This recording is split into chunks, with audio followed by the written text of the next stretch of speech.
School থেকে ফেরার পর খুব ক্লান্ত আর খুব খিদেও পেয়েছে। দেখলাম বাইরে খুব সুন্দর একটু হাওয়া দিচ্ছে, তাই ভাবলাম আজ একটু ফ্রেঞ্চ ফ্রাই বানিয়ে খাওয়া যাক।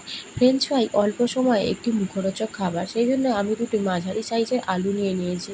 আলুগুলো খোসা ছাড়িয়ে সরু সরু করে কেটে নিলাম। আমি আলুগুলো খুব সরুও করিনি আর খুব মোটাও রাখি না, যাতে আলুটা তাড়াতাড়ি সেদ্ধ হয়ে যায়। এরপর আলুগুলো ভালো করে ধুয়ে তাতে কর্নফ্লাওয়ার দিয়ে সেটা ভালো করে মাখিয়ে নিলাম। আর স্পাইসি করার জন্য আমি একটু চিলি ফ্লেক্স ও জিরে গুঁড়ো দিয়েছি, আর পরিমাণ মতো লবণ দিয়ে ভালো করে মাখিয়ে নিলাম।